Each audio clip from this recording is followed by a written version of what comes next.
Hi everyone, it's Stacy with Chapter 6 and today I'm here to review Pegasus by McKinley. This is actually a requested review from AA Battery 7, so thank you so much for requesting a review from me. In this world, everybody is bounded to a Pegasus to help the alliance between humans and Pegasus. The main character in this story is a girl named Sylvia. She is a princess and her 12th birthday is coming up, and then she's then going to be bounded to her Pegasus, which is the prince of the Pegasus people. Pegasus and humans cannot talk to one another. They all have to talk through magicians, but Sylvia and her Pegasus, Ebion, I think it's pronounced, are different. They can communicate through their minds. Two of them are a unique thing that's never happened in the history of Pegasus or people, and they are investigated by the court and stuff like that.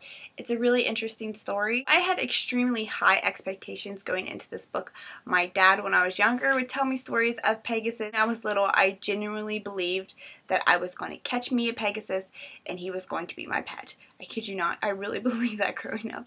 So I was really excited to read a story about Pegasus, especially a story that involved a close relationship between a Pegasus and a girl. I mean, this was just had me written all over it. It's even embarrassing to say that my imaginary friend, in fact, was a Pegasus. But he looked like the horse from Rainbow Bright. I forget what his name was. So starting off with the good things, I love this storyline. I think it's amazing. I think it's unique and it brings a fantasy animal to life. I just love the storyline. So some down points of the book. At the beginning, I feel like you're slammed with way too much information. Sylvia is literally reading from a history book and you're slammed with these two cultures' history. I really don't like when you get overwhelmed with information at the very beginning of the book, because I feel like you have to study it to be able to figure out what's going on in the story, and I don't like that. I like it to slowly be revealed, or even revealed in chunks, but not just bam, wow, here's all the information you need to know within the first chapter. When me and Jessica did that one Novel Notions about book pet peeves, I said that I really did not like a book that I feel like was badly edited, and I feel like this one was. And I'm not talking about bad grammar and sentence structure and stuff like that nature. The flow of this book is so off, and I really don't feel like it's McKinley's fault. McKinley is a really good writer. She has a vivid imagination and it's so fun to explore, but sometimes her writing doesn't flow well and it gets jumbled. Sylvia's thought process is very distracting. Anytime somebody ever says anything to Sylvia, she'll go off on this whole little thought process where she'll give you all the background information.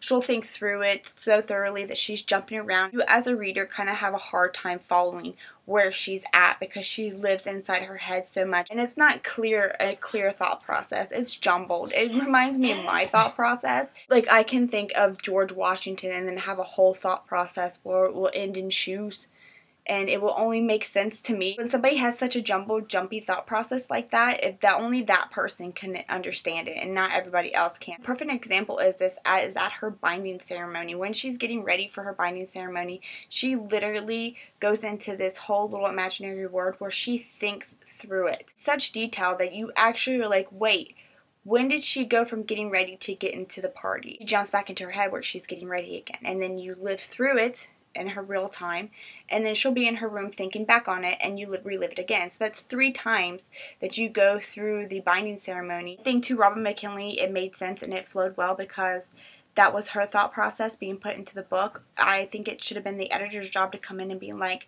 the book's not flowing well, it's not reading well, you need to take some of these parts out or clean it up a little bit. I love the characters, I love the storyline.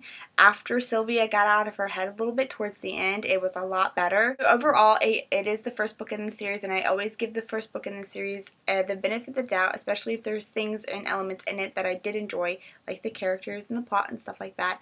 So this book for me got a decent. This one leaves on such a huge cliffhanger too that I'm really looking forward to the next installment in this series. But this book came out in 2010. The next installment does not come out until 2014. That is 4 years. That is way too long between installments. I understand that authors need time to write the book and perfect it and stuff like that. But if you are planning on reading this, I would wait. I wouldn't run out and go pick it up because you won't be able to find out what happens for another 2 years, and that's a bummer. Especially for anybody who actually read it when it came out 2 years ago. So 4 years is way too long. So I do recommend this book, but I recommend that you wait in getting it until it gets closer to the next installment, because I don't want you to have to hold on to this cliff for 2 more years with me, because that just sucks. AC with Chapter Chicks, the book got a decent, and I hope you guys enjoyed the review. Bye guys.